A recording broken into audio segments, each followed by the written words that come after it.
Frente Nacional dos Prefeitos representa 406 municípios brasileiros com mais de 80 mil habitantes. Isso significa 100% das capitais do país, 61% dos habitantes e 75% do produto interno bruto.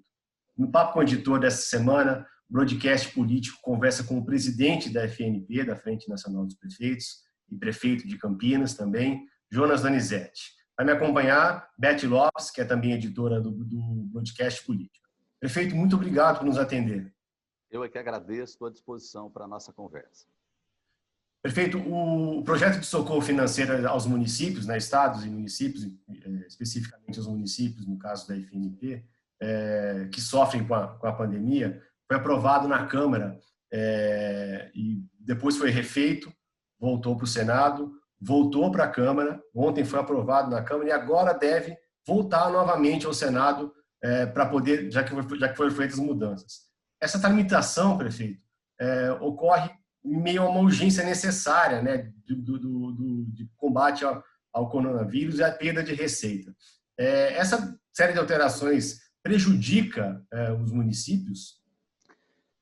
Olha, Gustavo, eu tenho dito que o ótimo não pode ser inimigo do bom. Nós fomos prejudicados, sim. No início, a divisão do bolo era meio a meio. Os estados brigaram por 70-30 e acabou ficando 60-40.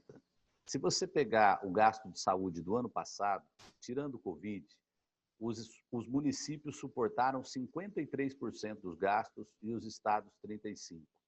Então, não é justo você dar mais para quem vai se incumbir menos das responsabilidades.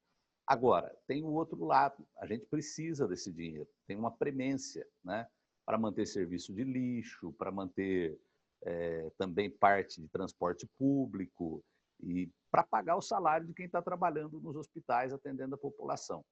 Então, eu decidi, junto com os meus colegas, a gente aceitar essa primeira votação e vamos continuar aí uma demanda com o governo federal no sentido de socorrer os municípios que terão uma perda de arrecadação, não é uma queda, é um tombo vertiginoso.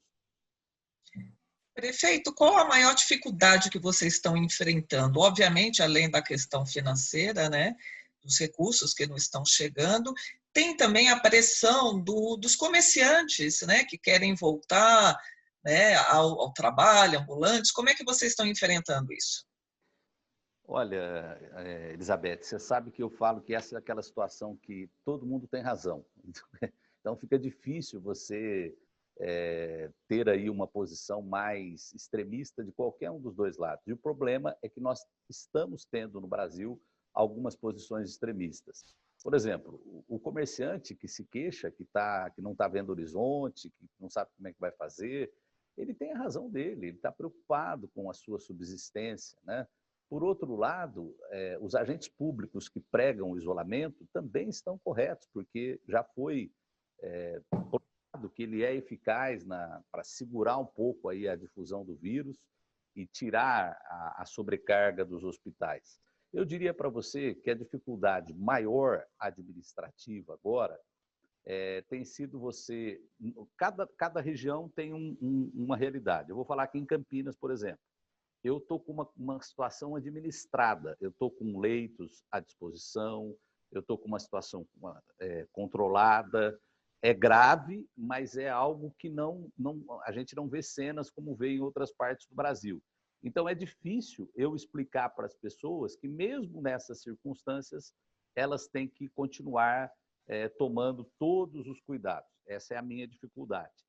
A dificuldade para alguns prefeitos, por exemplo, o prefeito de Belém, eu falei com ele no último sábado por telefone, um verdadeiro desespero. A pessoa está assim, ele está vendo a população sofrer, gente morrer, e uma sensação de impotência, né? Porque ele precisa do socorro que não está chegando.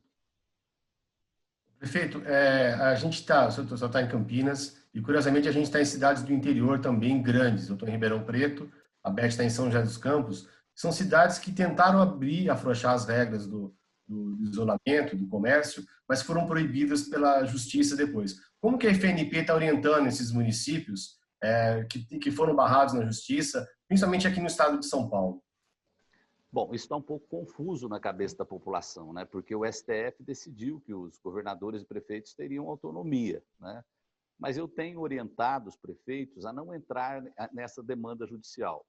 Eu tenho tentado dialogar com o governador Dória, acho que ele se posicionou corretamente no enfrentamento, mostrando a dificuldade, mas São Paulo tem diversas realidades, né?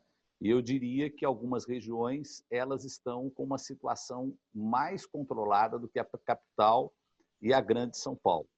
Aí, a orientação é para fazer um pouco o que Campinas fez. Eu fiz um plano, esse plano ele tem etapas, fases, regras, foi aprovado pelo governo do estado e agora eu estou aguardando o pronunciamento do governador Dória, que vai ser sexta-feira. Eu espero que ele tenha essa sensibilidade de poder entender essas diferenças regionais. Levando em conta também, Gustavo, meu secretário de saúde já foi secretário de Estado, é uma pessoa muito experiente. Ele fala que a quarentena, o máximo é 50, 60 dias. Wuhan, na China, foram 72, mas lá a relação governo-cidadão é completamente diferente, né? E nós já estamos chegando aí nesse limite. Aí você começa a sentir o cansaço da população em continuar. Você precisa plantar uma semente de esperança nas pessoas, porque daí, quem sabe, a gente consegue até aumentar a rigidez no combate ao vírus. E como é que o senhor está vendo, como é que a Frente Nacional dos Prefeitos vê a posição do presidente Jair Bolsonaro, que desde o início foi contra a quarentena, defende o afrouxamento, está aí nos últimos dias saindo nessas manifestações que a gente vê cenas lamentáveis com agressões a profissionais da saúde, da imprensa? Elizabeth, o Bolsonaro foi deputado comigo, né? Ele é registrado na cidade de Campinas, fomos deputados. Eu digo que ele continua sendo um deputado. Ele não está sendo um presidente, né? Ele, como deputado, ele tinha esse perfil. Ele falava o que queria, a hora que queria, do jeito que queria. Mas a vida exige da gente algum amadurecimento em algumas coisas. O que muitos interpretam como naturalidade, nunca tivemos um presidente assim, não é algo correto, né? Não é algo correto. E tem um outro agravante. Ele mentiu. Ele mentiu, porque ele falou que nós tomamos atitude sem pedir autorização para ele. Não é verdade. Eu tenho um documento do dia 9 de abril, uma resposta do Conselho Nacional de Saúde, que eu perguntei, eu fiz uma consulta. Olha, como presidente da Frente Nacional de Prefeitos, eu quero saber qual que é a recomendação. E o Conselho Nacional de Saúde, que é um órgão ligado diretamente à assessoria do presidente, respondeu, nós recomendamos o isolamento, eu tenho esse documento, resguardei ele, e recomendamos a ampliação do isolamento. Então, ficou fácil para ele. Ele faz um discurso, mas o governo dele faz outro. Você vê que até agora o novo ministro, ele trocou o ministro, e o novo ministro fala, olha, continua tudo igual, não vamos mexer no isolamento. Então, eu diria que de bobo ele não tem nada, vamos falar assim. Eu acho que ele faz essas confusões para tentar tirar o foco das coisas. Você veja que ontem nós tivemos 600 mortes no Brasil, né? E a maioria das discussões foi esse embate dele com o Moro aí, né?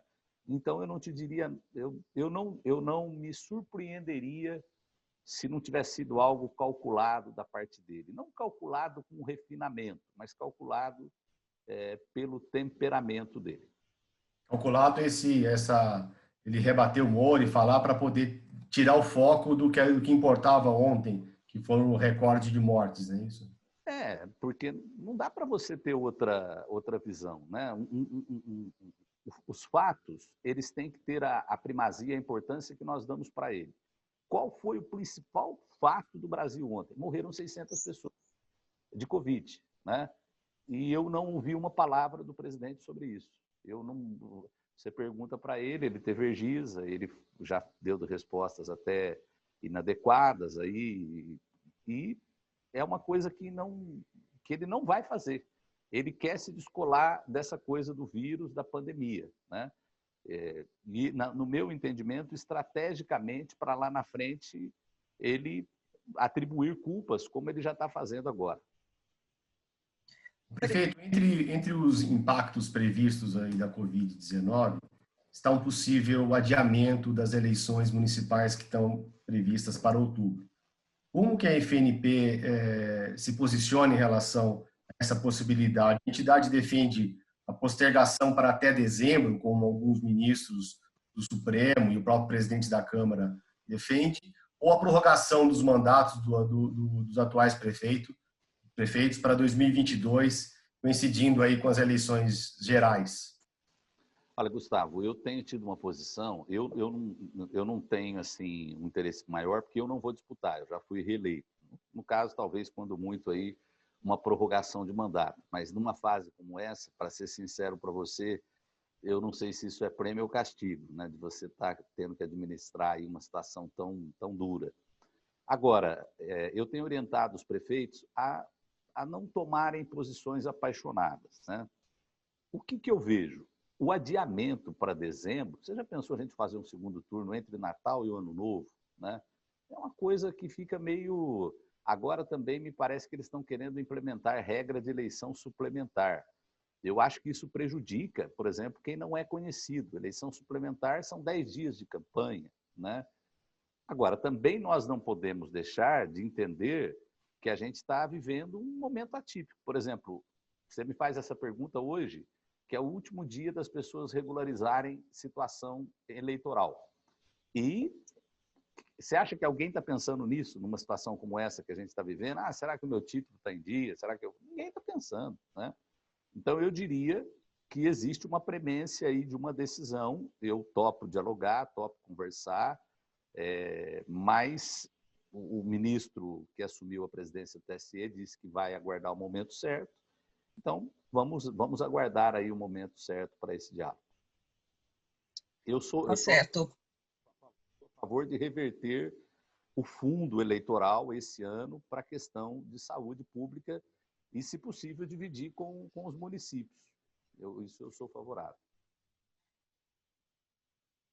Prefeito, o senhor acabou respondendo a questão do fundo eleitoral. Todo mundo se discute, né, de se deve ir para o combate, que hoje o grande inimigo é realmente o coronavírus, né? Hoje nós temos aí uma situação que a gente... você vê que eu falo com muito cuidado, porque a gente percebe que essa doença ela é traiçoeira. Você acha que está tudo bem, de repente a coisa ela começa numa velocidade que você tem dificuldade de dar as respostas. Eu estou aqui em Campinas, eu estou com disponibilidade de leito e estou abrindo um hospital de campanha, que está ficando pronto hoje, com mais 115 leitos. Eu estou sendo muito criticado, não vai usar, vai ficar lá, e eu estou dizendo, tomara que não, né? Tomara que ele realmente fique lá, que ele não tenha uso, mas o que eu tenho dito é o seguinte, se precisar, eu não vou ter um mês para fazer, é 1, 2 dias que a gente vai ter para se mobilizar, né? Então, eu acho que a precaução nesse momento, ela é a grande palavra de ordem. As pessoas se prepararem para o pior, se ele não acontecer, melhor. Se ele acontecer, existe aí uma resiliência para poder enfrentar. Prefeito, a gente está com o tempo encerrado. Eu queria agradecer muito a atenção do senhor, representando a Frente Nacional dos Prefeitos. Queria agradecer a companhia sempre excelente de Beth Lopes, minha querida companheira de jornada aí, e o suporte de Cláudio da Luz nesse papo com a editora dessa semana. Muito obrigado e até a próxima. Eu é que agradeço, um abraço a vocês, foi um prazer conversar com vocês. E daqui a pouco eu vou ter uma teleconferência com prefeitos de Portugal, porque Portugal está sendo muito elogiado lá como agiram, e eu vou bater um papo com os meus colegas lá de Portugal. Um abraço e obrigado pela oportunidade.